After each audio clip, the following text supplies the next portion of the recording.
There's a message. Jim, please get some of the Gold Sullivan out brigade on. They seem to have disappeared. No, they haven't. Baz, good morning. How are you? How are we doing?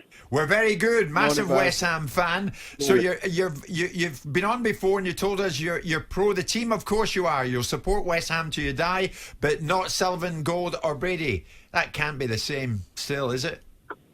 Why would you forget your problems, Jim? What we're watching results-wise is refreshing. It's amazing. And all of that credit goes to David Moyes and his side. Yes, the owners have bought the players that he's recognised. They're not his signings.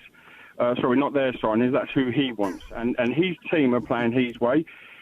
I'm not going to sit and say everything's bad at West Ham. Don't get me wrong, but you cannot forget what the issues are. West Ham being fourth in the Premier League is not because of David Gold and David Sullivan. Oh, Baz, come on, give it a rest. If they're fourth in the league, I understand that you have reservations and there's recriminations about things that have been said and not been said. But come on now.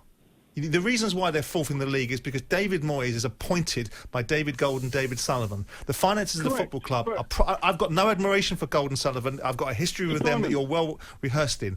But the reasons why Moyes is able to sign players is because the owners of the football club are facilitating solutions in the worst economic climate for football that's ever existed. False. Simon, they're the same people that sacked that man. Yeah, so and they brought him back. So what? You never made a mistake in your life? Of course we have. But Baz, you've just signed Ben Rama for 25 million. They're trying to get Lingard in for Sunday, and they're trying to buy another striker. You sit fourth in the Premier League. We knew we were signing Ben Rama when we got him on loan. That was part of the deal. So they're signing him earlier. Fantastic. That player should have been signed when he signed on loan. We should be now signing another player this window and again the next. We're one window behind. Why, Baz? Why, Baz? You've got no fans in the stadium. Hold on, Baz. You've got no fans in the stadium facilitating any funding.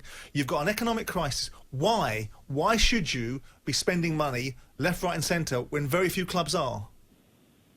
Well, when you say there's no fans in the stadium, don't forget we don't get an income from what goes in the stadium. We only get an income from the ticket sales, which season tickets were still on sale at a percentage. So they still took some money off of a lot of fans to hold their tickets. Baz, let me put it this way to you. Ben Rama, 25 million. If you get Lingard before Sunday and he appears against Liverpool and you buy a striker before the deadline on Monday night, do you still want Gold, Sullivan, Brady out?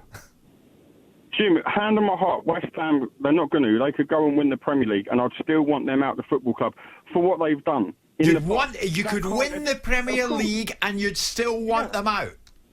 Without fail, because I don't forget the past they've done. It's the 27th of January, and that manager needed a striker long before now. They needed that on the 1st of January. This should have all been in place. That's the backing they're giving their manager, which I think he's done a good enough job to prove he should have got that backing on the 1st of January. We're not Liverpool, I agree. Liverpool were desperate for a centre-back a few years ago, and Virgil van Dijk was signed for the 1st of January because that's what they needed. And they're desperate for one now, and they haven't got one. If them owners shared the ambition of what that manager's doing and that team's got... Of course they do, Baz. Take it from me, Baz, they do. And I like you a lot, mate. You and I know each other. Just before we came on air, Baz, I tried to get through to Sullivan. And I couldn't get through to Sullivan because he's in talks on the blower with David Moyes about what they're still trying to do before Monday night's deadline. That's where you're at. And you're sitting fourth in the Premier League and you still want them out. But Jim, every signing that David Moyes put forward to last year, who was his targets? Matty Cash for one, Eze another. We didn't sign them players, and the reports were from good sources at West Ham because David Moyes all of a sudden didn't rate them. Them players have come to the Premier League and done well. Baz. David Moyes wanted... Let it go. Moyes wanted Josh King... Let it go. David Moyes wanted Josh King on the very last day of the transfer window. Let it go. Given Ben Rama, who the owner of it, you can't just forgive and forget. But it is refreshing to watch what the team are doing. And David Moyes, his backroom staff and his players deserve nothing but credit for what they're doing. Well said. No, I'm with you on that.